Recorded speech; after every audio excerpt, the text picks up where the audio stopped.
Good afternoon, everyone. Thank you for joining us. We'll just give it a quick minute as people are coming into our webinar.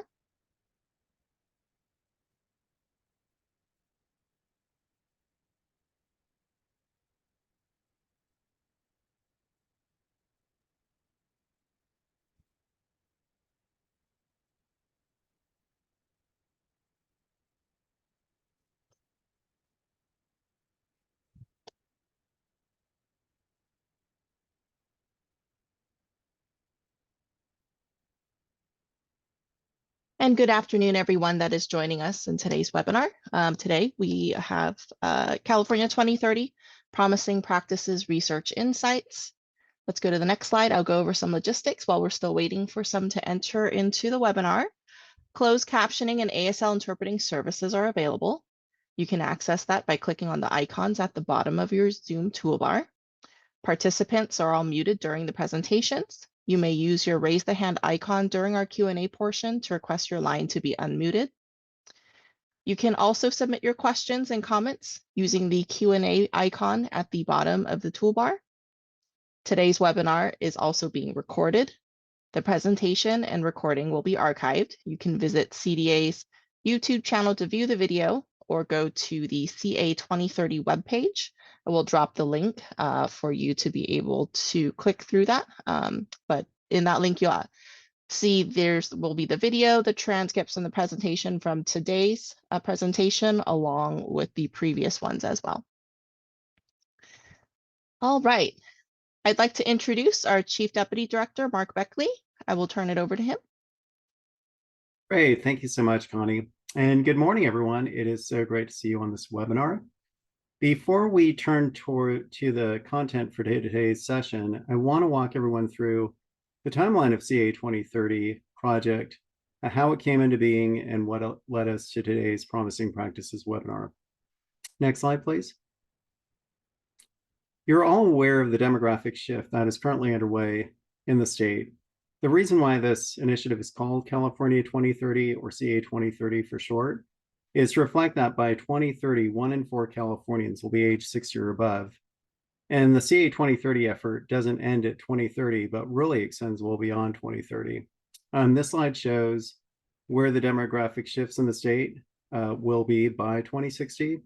And you can see from the trend lines on this chart that there's been a gradual decline in the populations for categories of people 18 and under between the ages of 18 and 64, and significant and consistent growth in people aged 65 and above. Next slide, please. And then when we look at this data further and break it down, we see that this dramatic growth in population of people aged 65 and above affects all regions of the state. In the Inland Empire, it's most pronounced, where we see a very high growth rate of 682%. And even in the lowest growth rate on this map, we still see a very high 189%, which is in the Northern and Sierra region. These demographic changes will influence our work as we plan for the future. Next slide. So going back to the beginning of the state's renewed emphasis on addressing the growing aging population in California, this work began in 2019 with the governor's executive order calling for the development and implementation of a master plan for aging, and the continued development of this master plan in 2020. One of the key work products during the development of the master plan for aging was the Long-Term Services and Support Subcommittee report. In that report, LTSS stakeholders outlined 5 bold objectives.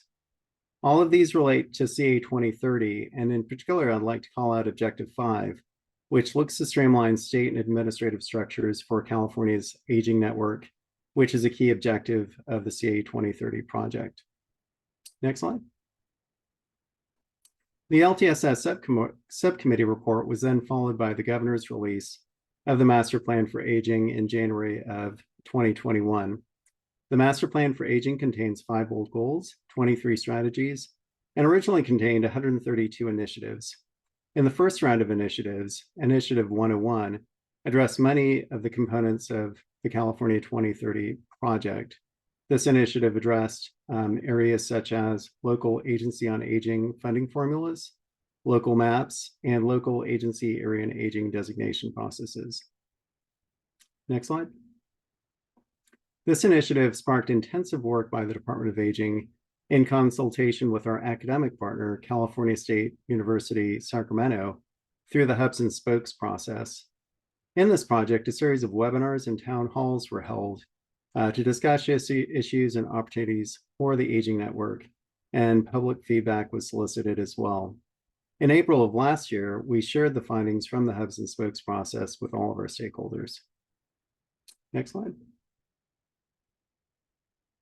All of this work completed during the hubs and spokes process was then taken into consideration when we were planning for and designing the CA2030 project. We engaged our wonderful partners in collaborative consulting to work with us on this project last November. And during the project to date, we've gained valuable insights from our aging and disability stakeholders, our local agency areas on aging.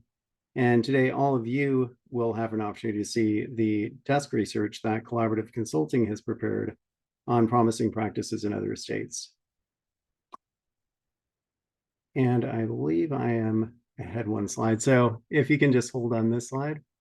The CA2030 project has been constructed to focus on 6 key areas to further assist in developing and strengthening the aging network.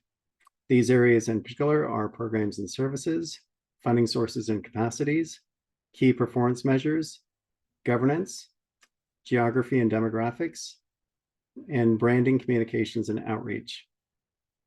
Next slide. And I would like to take a moment to thank all of our wonderful stakeholder partners on the CA2030 project. These stakeholders have been a part of our 2030 Steering Committee. And in particular, we've had representation from organizations such as C4A, which is the organization that represents our local area agencies on aging, the California Commission on Aging, the California Foundation for Independent Living Centers, the California Association of Counties, and the County Welfare Directors Association. Thank you so much for these wonderful members and their contributions to this effort to date. Next slide. In January of this year, the governor made an update to the master plan for aging for the 2023-2024 fiscal year and released 95 new initiatives. These initiatives are really intended to update and provide a current look at the needs for our aging population throughout the state. I wanted to call attention to one initiative in particular, Initiative 74, which is the California 2030 initiative. The work that we're talking about today is part of a larger goal area within the Master Plan for Aging and is a critical linchpin to implement other critical initiatives within the Master Plan for Aging. Within Goal 3 alone, for instance, there are 4 to 5 other initiatives that are related to and affected by California 2030. Okay, next slide. Just want to make sure I am on the right slide. Okay. And then in July of this year, we were thrilled to see the release of the Notice of Proposed Rulemaking from the Federal Administration for Community Living for Older Americans Act programs. This is the first time since 1988 that the federal government has proposed changes and called for public input on Older Americans Act regulations. Earlier this month, we submitted our comments to ACL with changes that we think will really help to strengthen the aging network going forward. And we're happy to see that the sense of urgency that we're feeling within California and the sense of momentum is also reflected by our federal partners as well. Next slide. The key to the California 2030 effort is that we want to make sure that any policy practice changes that we recommend are person-centered, equity-focused, and data-driven. So we're pleased that we've had the ability under this effort to launch California's first ever statewide community assessment survey for older adults, which is also known as CAO for short.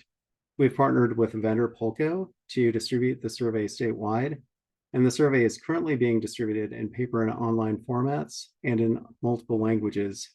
We're really happy to report that just as of this morning, we've received 14,000 responses to the survey, and the survey responses will then be used to inform and shape the findings and recommendations of the California 2030 project.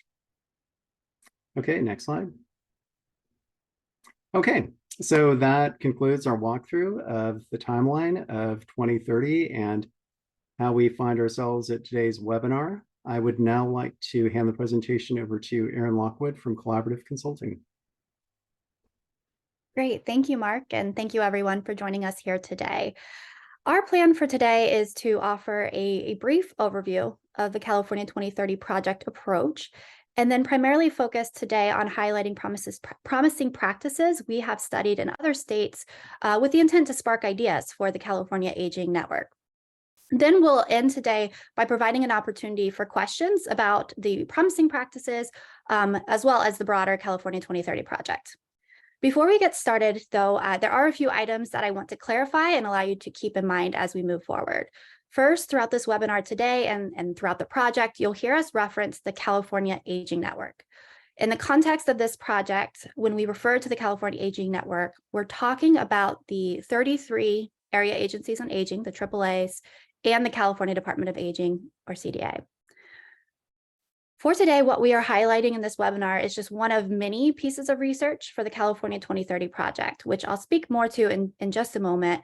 But to clarify, what we are offering today is a glimpse of the promising practices that we studied within each of the 6 focus areas for this project, which Mark mentioned in the opening, but just to quickly state those again here. It's governance, programs and services, funding sources and capacities, key performance measures, branding, communication and outreach, and geography and demographics. And then lastly, these promising practices that we share today, they're not recommendations, they're not commitments, they are the practices from other states that can help us generate ideas for the Future Ready California Aging Network as we progress within this project. All right, so with that, I think we can get started. Next slide, please. So the purpose of the California 2030 project is to imagine and design a future-ready California Aging Network to serve a larger, older, and more diverse population of older Californians. To achieve this purpose, we created a year-long project design with 10 phases of work. These phases started with establishing a project foundation and forming the project steering committee that Mark recognized as well. I just want to say the steering committee has been instrumental in guiding our work along the way, providing valuable insights, ideas, wisdom, and the project approach also includes a robust research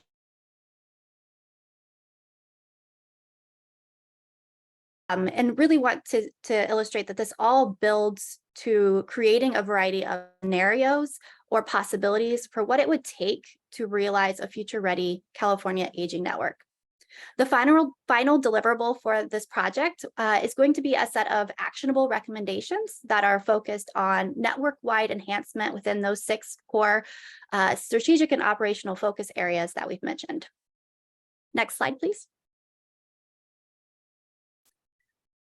Again, the project supports a robust research and discovery process. It started with stakeholder perspectives, and we actually did a webinar on this back in June that is available on the CDA website if you are interested. As part of this research, we interviewed several key stakeholders to gather their perspectives. This included talking with thought leaders, associations, community-based organizations, advocacy groups, other state leaders, and many more. I believe we had about 80 voices in total represented in that phase of work. The next phase of research was then the AAA stakeholder perspectives, and we also did a webinar to share those findings in July. That's also available to you. For this, we actually were able to speak with and meet with all 33 AAAs and heard their perspectives, incorporated those. And then we have been looking at CDA and AAA data to garner more insights into the current state of the network, more from a quantitative perspective. And then we have the promising practices research, which again looks at other states' practices and will be the focus for the remainder of today. And then also to acknowledge, we also are looking at data on trends and projections, incorporating that, and also incorporating the findings and data from the Older Adults Needs Assessment or the CAOA survey that Mark also highlighted. So that is the brief summary of the different areas of research and discovery we have been doing. Today, again, as the 3rd webinar in the series, we'll be providing more insights on the promising practices research. And with that, I will turn it over to my colleague Jacob to talk more about the specifics of that work. Jacob? Thank you, Erin, and good afternoon, everyone. Nice to be with you again. So I will first introduce our methodology for the promising practices research, and then we'll dive into what we found and learned across the 6 focus areas. Just as a caveat, this will be high-level findings, and we will invite you to dive into the research and more details in the report when it's published, which will be, I believe, in the coming days. So with that, our methodology. So we define promising practices as common and promising practices that may be policies, standards, models, and/or activities that are designed, planned, or implemented to solve a system's external or internal challenges. These may not all apply to California in what we share today. And again, as Erin mentioned, we seek for them to inspire thinking and inspire ideas for solutions for a future-ready California. All of these examples are from outside of California, and that's intentional. We looked beyond the state at what other states are doing and what's happening at the regional or local level as well. Most of this relates to aging policies and programs and practices, but not all. The findings do not imply that these practices are not already happening in California. In many cases, you'll see some of these promising practices can be found in California already within the aging network. And this webinar really only features some of the practices shared in the report. So this is not a comprehensive overview of everything we learned. Some of the states we looked at, Alabama, Colorado, Pennsylvania, Florida, Illinois, New York, Ohio, Texas, Rhode Island, Washington, Wisconsin, and others as well. Those states received maybe the greatest attention. So with that, let's dive in. And the first area is in governance. So we found that state units on aging, which oversee their AAAs in every state and report and account directly to the Federal Administration Community Living, are situated in states in different ways.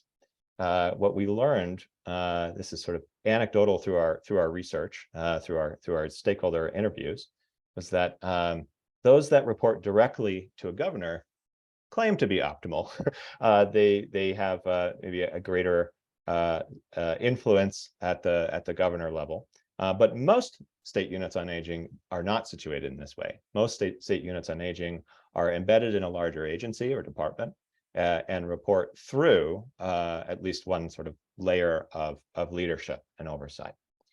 Here we see New York and Florida are sort of 2 examples where they do have departments on aging that are their own sort of separate departments that do report directly to the governor's office. The next area is around policies and procedures. And we found that many states are using their sort of clear policy and procedure manuals to easily communicate and update their policies and procedures. And in some cases, this is an ongoing revision and updating process. In other cases, it might be an annual process. But what some states do is they basically incorporate all of the policies and procedures across all of the programs and services that AAAs are responsible for into a single document. And what they'll also do is create governance systems and structures around those documents. So in the state of Colorado, for example, there's a special working group committee of all of the AAAs that meets with the state unit on aging to raise issues around policies and procedures that maybe need to be improved or changed, and vice versa. The state brings potential and prospective changes to policies and procedures, or new policies and procedures, to the AAAs for feedback before they become formalized. I'm sure you've been hearing about modernization of state policies and procedures, or state regulations and federal regulations. And some states are using that sort of moniker to modernize their aging policies and processes in various ways. Some states are are using it to clean up their policies and procedures, to simplify certain processes or practices or requirements of the AAAs. Others are taking approaches to restructure their commissions on aging, either to add more members, to create new groups, or expand the missions or redesign the missions of some of their governance bodies within their state aging networks. And others are looking at the entire structure of their state, looking at the number of AAAs, looking at the planning and service areas, looking at geography and population, and sort of framing the potential changes or active changes to states' structure from a modernizing point of view. And with that, some states have reduced the number of planning and service areas, and we've seen examples of this really coming out of the financial crisis of 2007 and 2008, where state budgets were challenged, and they were looking to cut many programs, state-funded programs. And so we saw in our research several states that have made structural changes to their PSAs and their AAAs to improve cost efficiencies, and we feature Iowa as a case study in our report.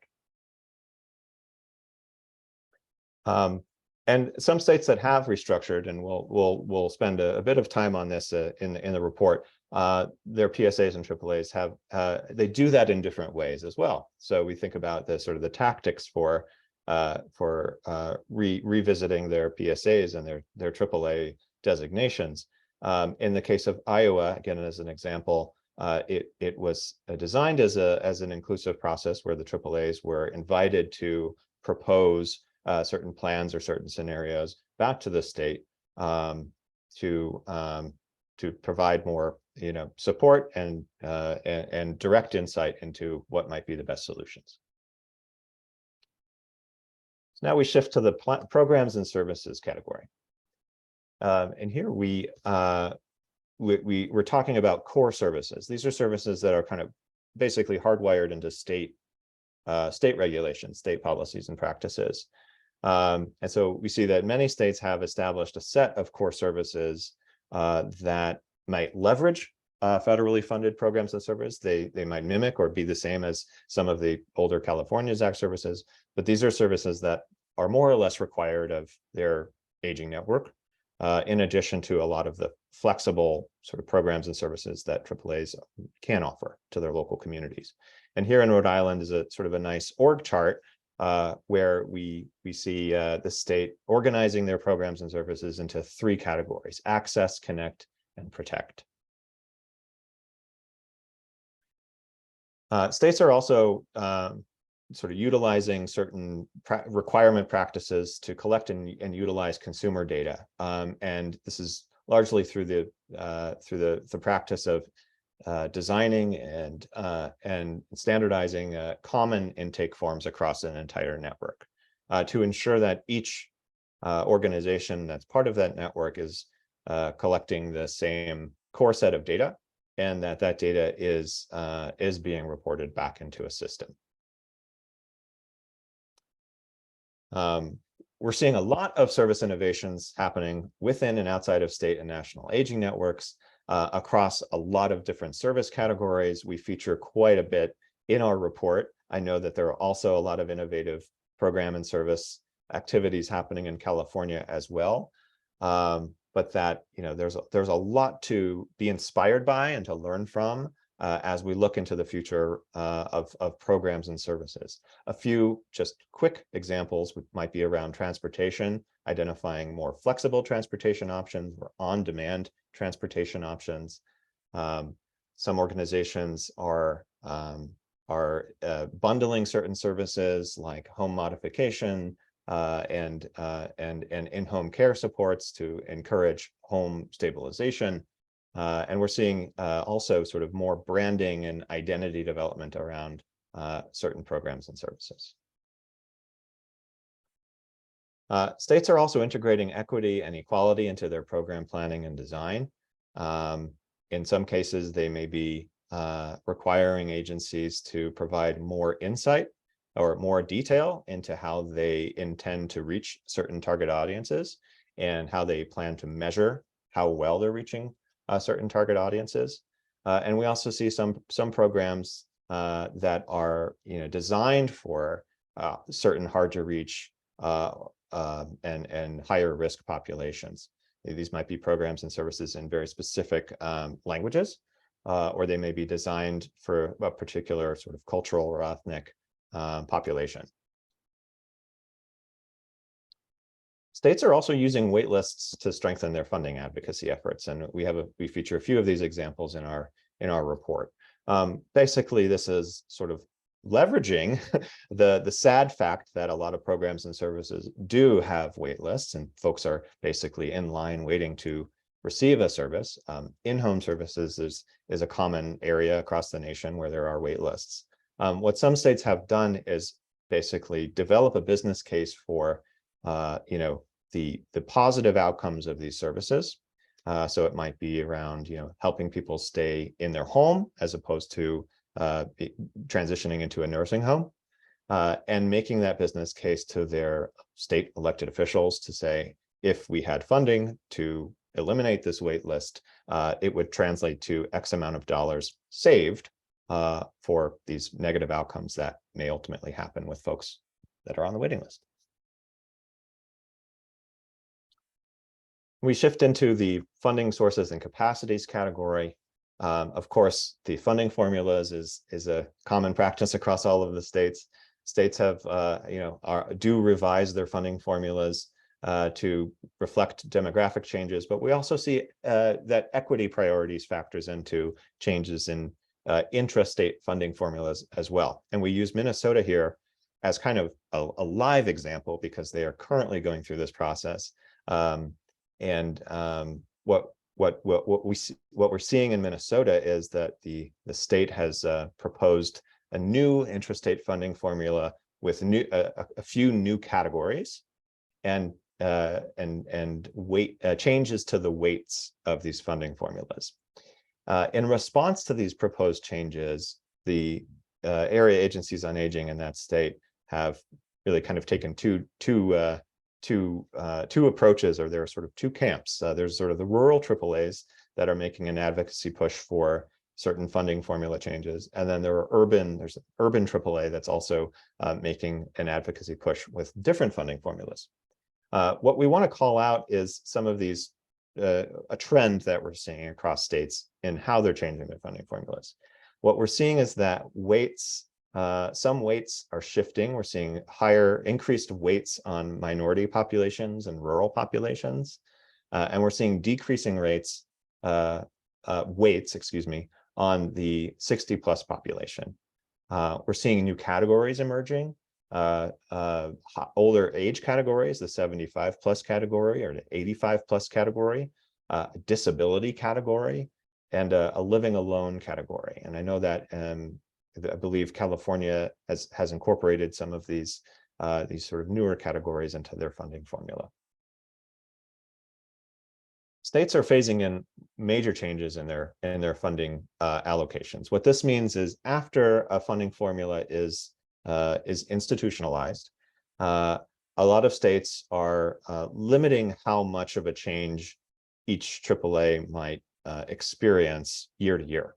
So instead of a night and day shift, basically from one fiscal year to the next, where a budget might be dramatically different based on the funding formula breakdown, states like Pennsylvania are limiting that change year over year to 3 to 5% of budget change, and it's typically on the downside, meaning if an organization is going to be receiving less money, it's only a percentage of the entire change year over year, to allow each organization to more sort of gracefully plan for and manage that budget change.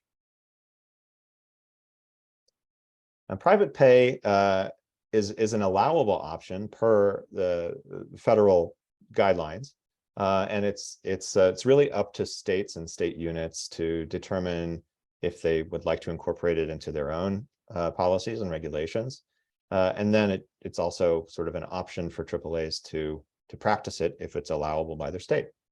And so we see when we look across the country that some states have adopted, not only allowed, but adopted private pay programs or helped design private pay programs to reach maybe a middle income audience or even a higher income audience that is able to afford these non-means tested programs, and B, to generate additional revenues to subsidize for programs and services for those that just wouldn't be able to afford these services otherwise.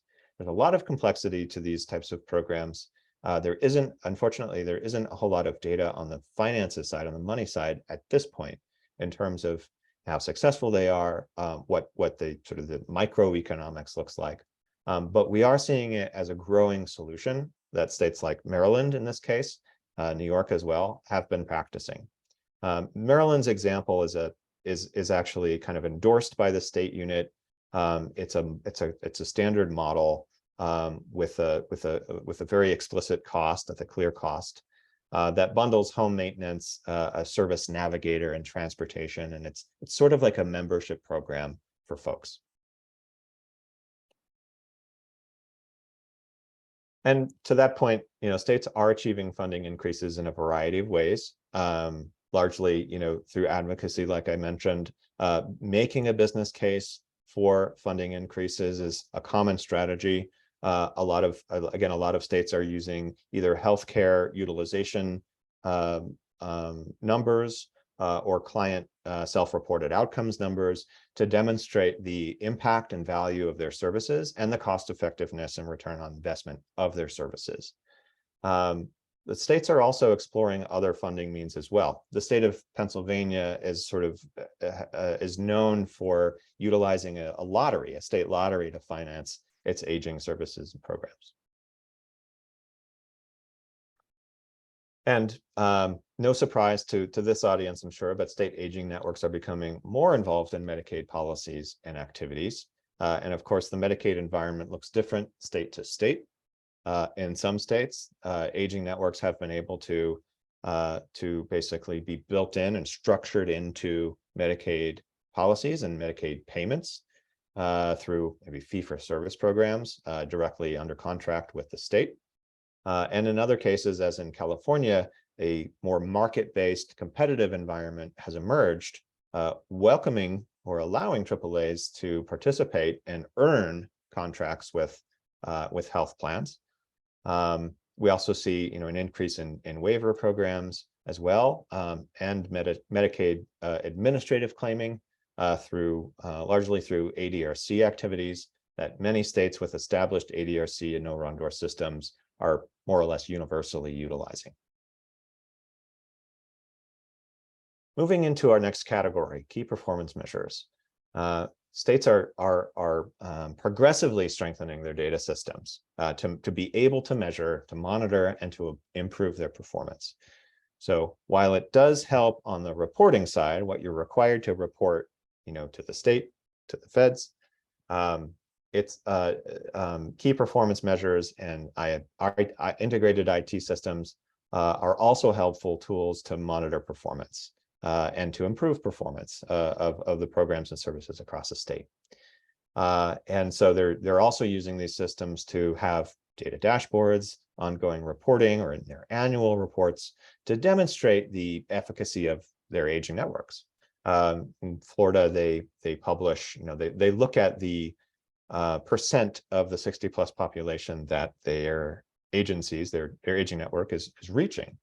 But they're also looking at, they're breaking that down into subcategories and able to look, okay, well, among our minority population, how many of those folks are we reaching? In our rural areas, how many of those folks are we reaching? So with more integrated systems and tracking processes, states are able to look at how effective they are in reaching their targeted populations.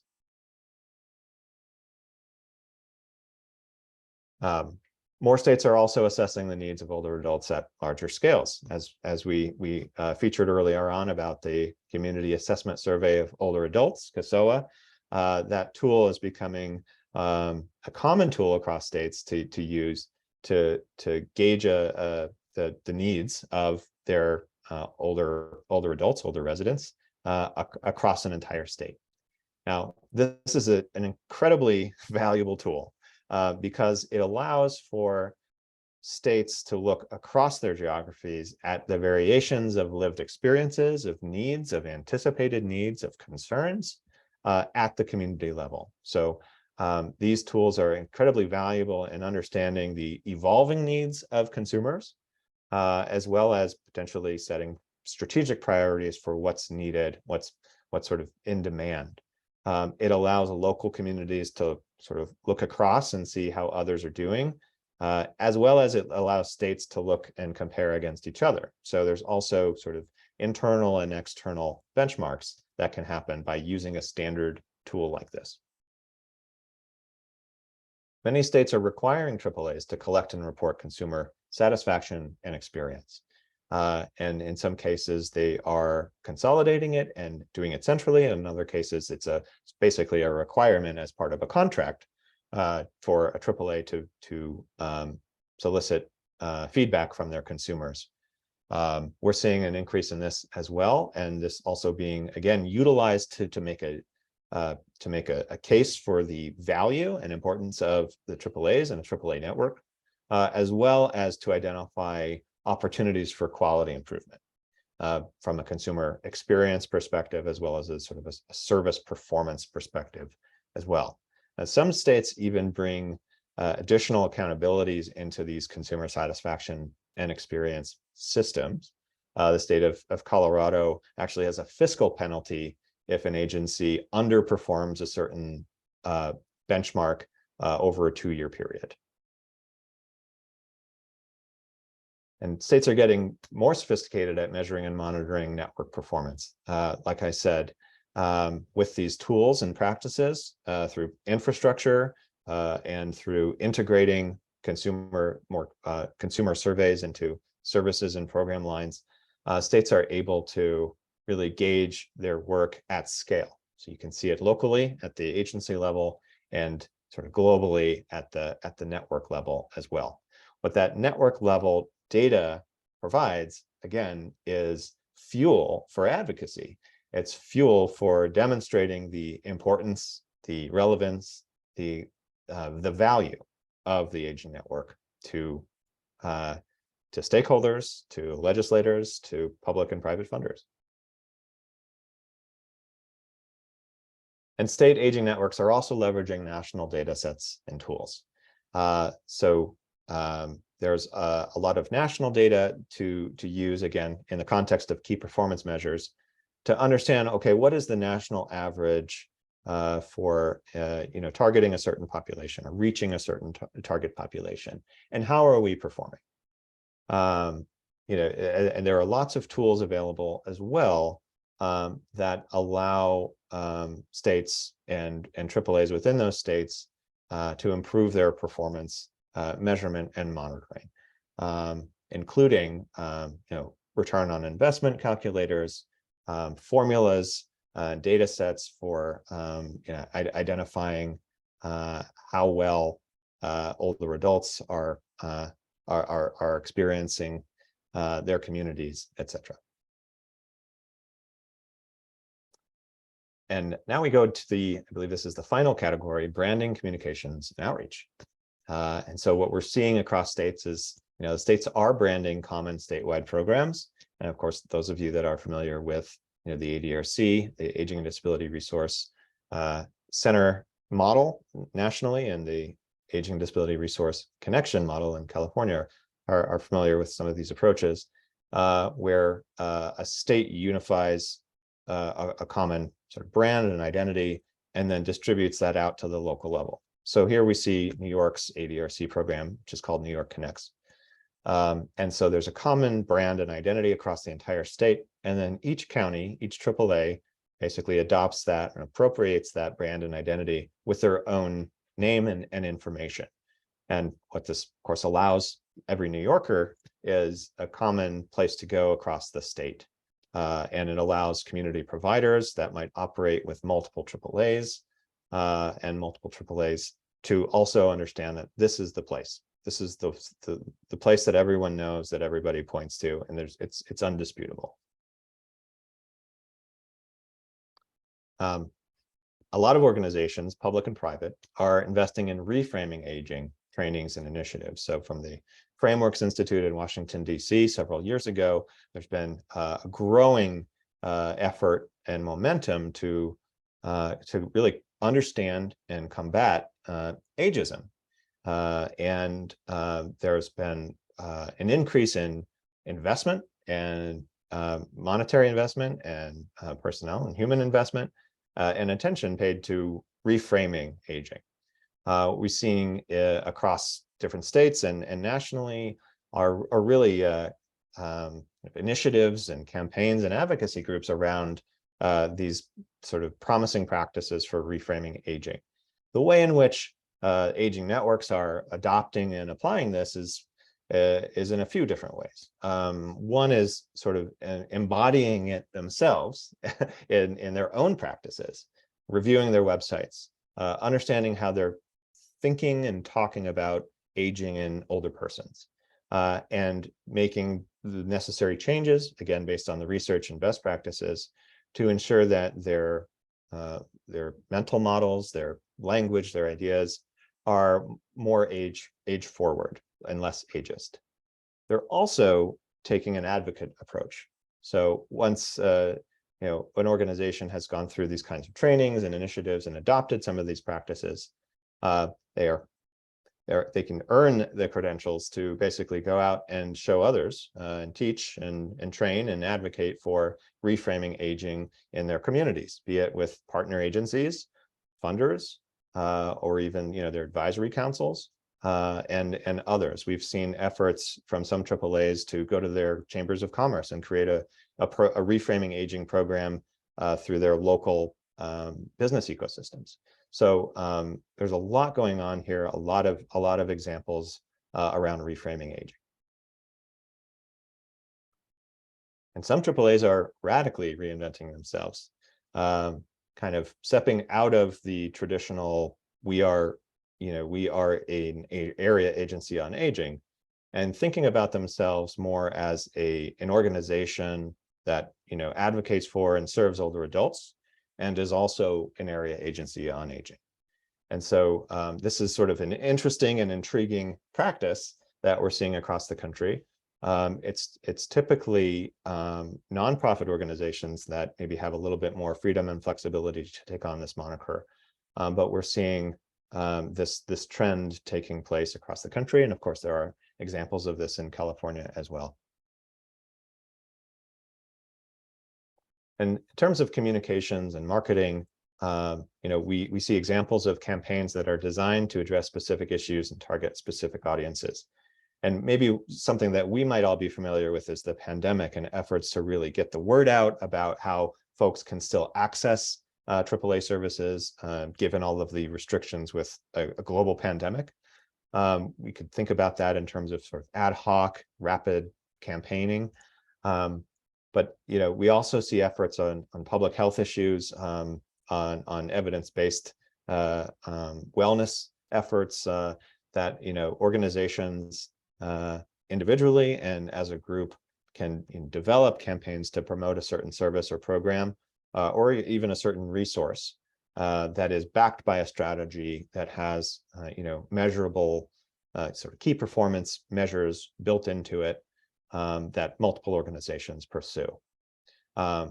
Maybe the most common, again, across aging networks nationally would be ADRCs and no wrong door efforts, again, to sort of get the word out about a common resource that's available to consumers at a regional or at a statewide level. And a marketing campaign basically being the vehicle to do that. States and local agencies are also evaluating their campaigns to improve performance. As I said, a well-designed campaign or a marketing plan will have key performance indicators built into it. We're also seeing the monitoring of website visits, of phone calls, of maybe resolved client cases as larger key performance indicators. But even in communications, and outreach, well-designed and executed efforts will have their own key performance indicators that will be monitored and used for continuous improvement. This is the last category, geography and demographics. So here we get back a little bit back into some of the restructuring research that we did. States are addressing geographic and demographic challenges through funding formula changes, AAA consolidation or restructuring, and special initiatives. So we used Iowa, and we're looking at Iowa right now as an example where the state legislature needed to cut funding for aging services, and their plan was to reduce the number of AAAs in an effort to create greater economies of scale. So basically fewer but slightly bigger administrative offices within each AAA. And part of that was driven by a budget, and part of it was also driven by demographic changes that occurred in the state. And so we see geography and demographics playing a role in some sort of these larger decisions that some states have been making around updating, let's say, updating the geographic areas of AAAs, and also, like I said, informing some of the funding formulas too. Many states are also supporting tribal and indigenous groups and organizations. Now, there's a title, I believe it's Title VI in the Older Americans Act, which is federal money that goes directly to tribal organizations that apply for it. There are some instances too where state aging networks and state units on aging are also engaged in tribal activities or supporting tribal communities in their states. And so Arizona, of course, is a state with a lot of tribal history. And so there's some interesting nuances to Arizona that we sort of point out in our report that could inspire. One is that it actually partners with a couple of neighboring states with serving the Navajo Nation, which borders multiple states. And so there's a AAA Region 7 in Arizona, which actually is a partnership between several other states in that area.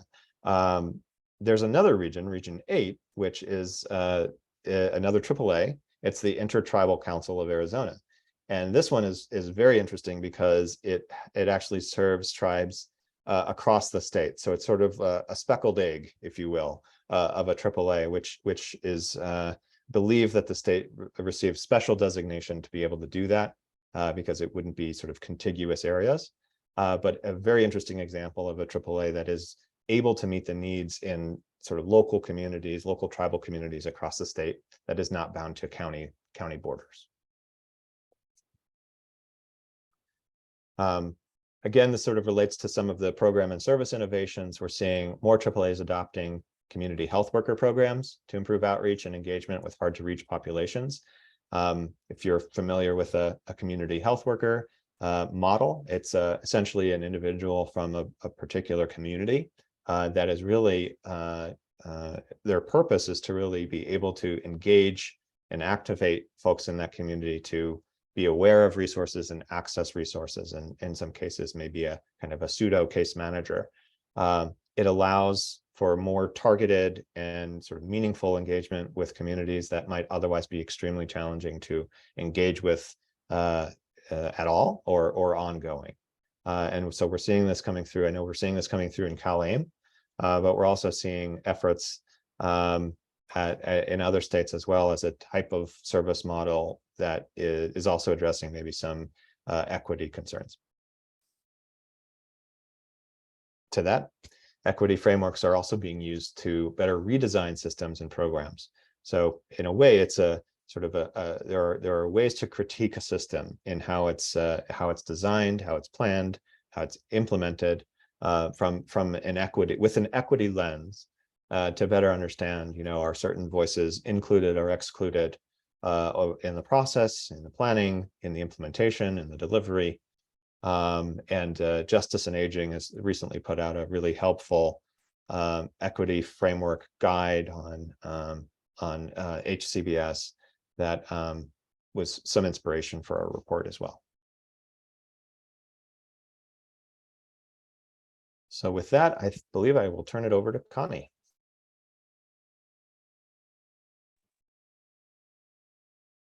All right, thank you, Jacob, for that presentation. We are now going to go into our Q&A session.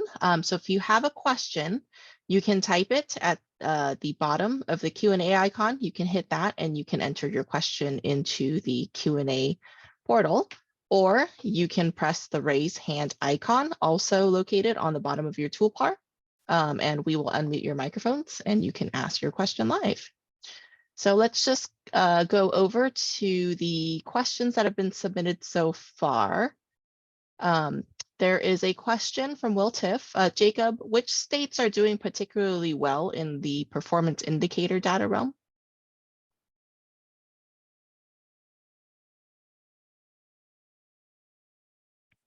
I'm thinking. Some of these we may have to get back to you on so we can ensure that we're being accurate. You know, I will call up New York because they publish an annual report. You know, that was Will, is that right? Yes. Okay. Will, yeah. Yeah, New York comes to mind as one example where the state publishes an annual report on behalf of the entire network. That does include performance data. And so that sort of relies on obviously a well-running performance management system. I'm sure there are others. Aaron, I'm gonna look at you if you have any others off the bat, but we'll certainly follow up with a few other examples. Sure, I'll just weigh in with one other example that comes to mind, which is New Mexico, who takes a really similar approach, but actually does a brief quarterly performance report sharing performance on key measures for a lot of their key programs. And you just reminded me of another one, so I'll just share it right now quickly, is Florida, actually. Florida is very rigorous in their definition of performance standards and the reliability and robustness of the performance standards that they identify, and in the collection of that. All right, another question in the Q&A. This is from Tatiana Faso. Did the private pay include the village moment? I didn't, at least we looked at New York and Maryland's private pay programs. Those do not. I am familiar with the village movement, but not in the context of private pay. However, if you have some insights there, we'd love to hear them. Great. And again, if you want to raise your hand, you can hit the raise hand icon at the bottom of your screen and we can unmute you and you can ask your question live. Let's see here. Wait a minute and see if there's any folks that would like to ask a question live. I'm looking through the Q&A right now. There is one question from Sylvia McBride. Given the very delicate balance of all these activities and waiting periods, how can we safeguard these plans and organizations in the face of sudden emergencies such as climate change and pandemics? Excellent question. And, you know, this was, I think, something that does not come through in this report, which is around emergency planning and disaster response. That, you know, is definitely becoming more front and center in many communities across the country. I need to look at that question again. You know, I think we don't have, or I don't have many insights into sort of balancing the data. This is how I'm understanding Sylvia's question, at least, balancing the day-to-day with the sort of the known unknowns, the unexpected needed response to emergencies and disasters. I think we are seeing a growing shift for AAAs, and I think this is in the Older Americans Act reauthorization plan as well, to have disaster response emergency planning as more of a sort of a formal and permanent part of what AAAs are doing in their planning.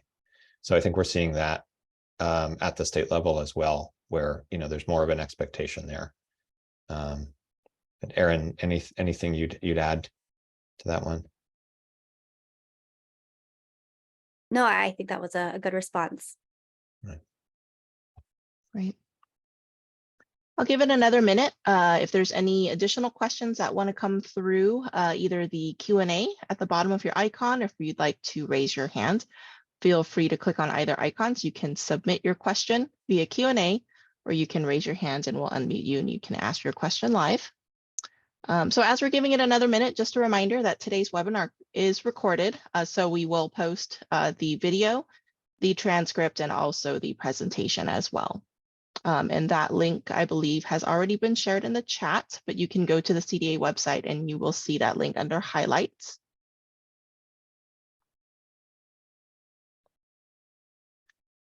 Okay, a couple more questions that came in. Ellen Schmeeding, can you say more about radical reinvention? What is working? Well, a radical, I can, and I'll say it's specific to AAAs, because it could be a while if we're just talking about it openly. But so I think since really I think Kathy Greenlee at the federal level sort of spearheaded this idea about business acumen and healthcare partnerships, and since then a lot more competition has sort of entered the marketplace, driven in large part by healthcare partnership opportunities. But I think there's a growing focus in industry around aging and aging services and solutions. And it's sort of rubbing up against the sort of historical role that area agencies on aging have been playing. So some area agencies on aging, I think, have been positioning themselves as broader organizations that are doing, again, more than just the sort of federal and state mandate.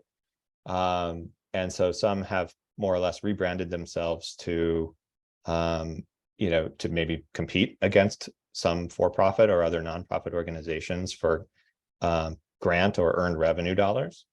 Others might be sort of reinventing themselves or rebranding themselves to appear more like a company as opposed to a social service institution or government institution. There may be some stigma questions around that. And others may be doing it simply based on sort of the culture of their leadership and their boards, to sort of shift gears and take on a new approach to their work. So it's not a universal best practice necessarily, but agencies that sort of have those dynamics, let's say, are choosing to go in that direction. And maybe that's kind of the nice thing about this field and this work, is that there are multiple different types of directions that agencies can go in, while still kind of meeting their mission and meeting the mission of the Older Americans Act. Great, thank you, Jacob. Okay, I'm not seeing any other questions in the chat or any hands raised. So let's go ahead and move to, one more just came in. Weston Shively just said, understanding that change is difficult, will there be any additional transparency on progress in initiatives? I think this question actually may roll into as we close out. I think we were going to talk about like the next phases. I didn't move into that because I think this is the last question that I see coming in.